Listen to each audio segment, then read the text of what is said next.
ایک بادشاہ کو پرندے رکھنے اور پالنے کا بہت شوق تھا، تو اس کو ایک دوست بادشاہ نے 2 چیلیں بھجوائیں۔ اسے یہ تحفہ بہت پسند آیا اور اس نے اس شہنشاہ کو شکریہ کا خط لکھا۔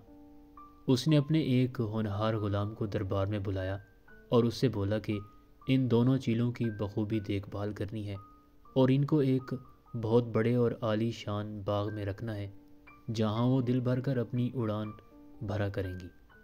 اگلے دن بادشاہ نے پھر اپنے اس غلام کو دربار میں حاضر کیا اور دریافت کیا کہ دونوں چیلیں کیسی ہیں۔ وہ بولا کہ آقا، ایک چیل تو کل ہی سے ٹھیک ٹھاک کھا پی رہی ہے اور اڑتی بھی رہتی ہے، مگر دوسری چیل بس ایک شاخ پر براجمان رہتی ہے اور اڑتی ہی نہیں ہے۔ بادشاہ کو فکر ہوئی، اس نے جانوروں کے تمام ماہر طبیب اکٹھے کر لیے اور ان سے اس چیل کا معائنہ کروایا۔ سب نے بتایا کہ نہ تو وہ زخمی تھی اور نہ ہی اس کے پر کٹے ہوئے تھے۔ کسی کو سمجھ نہیں آیا کہ یہ اڑتی کیوں نہیں ہے۔ بادشاہ نے تمام وزراء اکٹھے کیے اور یہ اعلان کروا دیا کہ جو شخص بھی اس کو اڑا سکے گا اس کو منہ مانگا انعام دیا جائے گا۔ بہت لوگ آئے، روز دربار میں کوئی نیا ماہر آتا اور اس چیل کے ساتھ وقت لگاتا، لیکن وہ تھی کہ اڑنے کا نام ہی نہ لیتی تھی۔ بادشاہ کو کچھ سمجھ نہیں آتا تھا۔ ایسے ہی 2-3 ماہ بیت گئے اور دوسری چیل ابھی بھی ایک ہی شاخ پر سارا دن بیٹھی رہتی تھی۔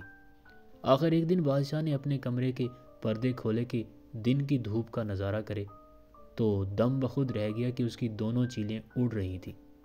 اس نے اسی وقت دربار میں سب کو حاضر کیا اور پوچھا کہ یہ کس کا کرشمہ ہے۔ ان میں سے ایک آدمی آگے بڑھا اور سینہ پھلا کر بولا کہ بادشاہ سلامت، اس ناچیز نے اس کا علاج دریافت کیا ہے۔ بادشاہ نے پوچھا کہ تم نے کیا کیا؟ اس نے جواب دیا کہ میں نے بس وہ شاخ کاٹ دی جس پر آپ کی یہ چیل ہر وقت بیٹھی رہتی تھی۔ بادشاہ بہت محظوظ ہوا اور اس کی ذہانت کی داد دی اور اس کو بے شمار انعام و اکرام سے نوازا۔ سچ یہ ہے کہ ہمیں عادت ہو جاتی ہے کہ جس جگہ اور جن لوگوں میں ہم آرام دہ اور محفوظ محسوس کرتے ہیں، ہم ان مقامات سے نہیں نکلنا چاہتے، اور اسی طرح آسانیوں کے قائل ہوتے ہیں، لیکن کامیابی نے کبھی کسی ایسے انسان کے قدم نہیں چومے جو ایک ہی جگہ ایک ہی کام میں ساری عمر بسر کر دے۔ اس کے لیے ہاتھ پاؤں مارنا ضروری ہوتا ہے